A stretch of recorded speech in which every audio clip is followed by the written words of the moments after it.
Hey everybody, Economic Ninja here. I hope you are doing great. JP Morgan has come out not with a warning, but something that is changing right now in the bond market, and they're calling it the chill trade. You know, the last handful of years or a couple of years as interest rates have risen, a lot of investors, some of them have chosen to just sit and chill in the protection of T-bills. And that is about to change, or is it? It actually goes completely against what I think is coming, but let's dive into this story. I'm gonna explain what they're talking about, and then we're gonna see the ramifications that are coming with this supposed interest rate drop. And I say supposed because I believe it is going to do nothing, and they're going to have to revert back to much higher interest rates to stop inflation. This is actually going to make inflation worse. It says here, the T-bill and chill trade is about to end for investors. Here's where JP Morgan says they should invest instead. And just so you know, yes, I am standing in front of a castle. I am in Peel right now. All right, it says, on the Isle of Man. It says here, high yields in the era of tighter Fed policy have popularized short-term government debt, but investors can't depend on the T-bill and chill strategy for much longer, JP Morgan said. Now, real quick, just so you know what I'm doing, and this isn't financial advice, I'm not a financial advisor, I'm just a dude with a bro hawk and a dream. I've got a certain amount of my money that I'm putting into short-term T-bills right now, just for the protection, and it's just making me a little bit more money that's sitting in the savings account. I'm doing 30-day because I want to stay very liquid, and I even rotate those 30 days not on the exact same cycle. So I want to stay liquid, and I don't want them just sitting in a money market fund or a savings account, all right? It says treasury bills, which mature within a few weeks to a year, have become a go-to investment for passive investors hoping to cash in on high interest rates. As T-bills are sensitive to higher monetary policy, yields have risen beyond 5% since 2022. But with rate cuts now looming in September, investors should brace for yields to drop, JP Morgan wrote. Before I read this, and you know I never read a story before I read it to you. It's like financial story time. Bonds. If you buy a bond today, let's say a 10-year bond, we're just going to go even numbers, at 5%, and interest rates go up the next day, your bond is going to be worth less if you try and sell it before its maturity date, right? Because why would anyone buy it if rates, let's say, went up to 5.25? They're going, well, I'll just go put my money into a bond at 5.25 and I'll make more interest. Okay, so if you wanted to sell your 5% bond, to be worth less. But on the flip side, and this is what they're referring to, if you go and rates go down the next day, your bond is actually worth more, because if rates go down to 4.75, man, you're like, hey, I'll sell you my bond. It's yielding more. Just a very basic explanation, right? But this is where it gets really interesting. This is a good strategy. A lot of investors made a lot of money, especially in the 80s.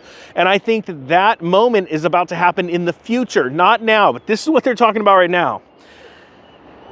It says here, but with rate cuts looming in September, investors should brace for yields to drop, JP Morgan wrote. The bank expects the 3-month bill rate to drop from 5.4 to 3.5 over the next 18 months. Now, I personally do not believe that's going to happen, and this is why. There's a couple different factors that affect these rates. Obviously, if the Fed lowers rates are going to eventually come down on the bonds. But if people dive into bonds because of safety, because of some black swan event, that also lowers rates, right? But eventually what is going to happen is, as rates lower, people are going to speculate. You saw what happened the other day with just the announcement the Fed says, oh, we're going to pivot, right? The time has come. The time has come. Hold on. And that's a fact. You know that song? Put it down below. To pay our rent. Okay, I'm going to stop. Things just pop in the head of the ninja.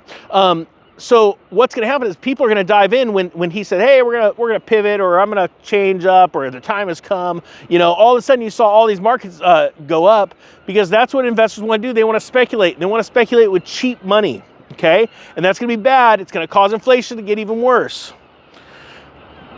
So it says here, yet parking money in short-term debt may be a difficult habit for investors to break, according to Bloomberg. Money market funds operating that invest in short-term debt have received $106 billion in August alone, pushing total assets to a record high of $6.24 trillion. Still, JP Morgan suggests investors reposition.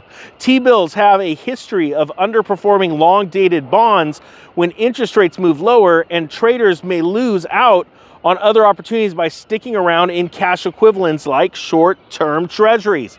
Now, here's the thing. If I'm right and people go into long-term treasuries, and I'm right that inflation spikes coming in December, maybe by March, the data comes out and shows it, what's going to happen is those long-term treasuries aren't going to do well as the Fed is forced to raise rates, similar to what Paul Volcker did. Now, you know that Jerome Powell has hailed Paul Volcker as a hero, but it takes a lot of cojones to actually spike rates like that. But that's what it takes. It takes some serious cojones to deal with economic tragedies, right?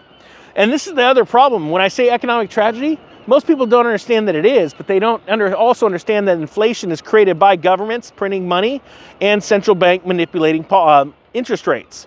So that's the thing. In 1980, when Paul Volcker finally rose those rates, it was easy because it's like, hey, we got to do this or we're all screwed. We're already in trouble right now. We've had massive inflation of the late 70s.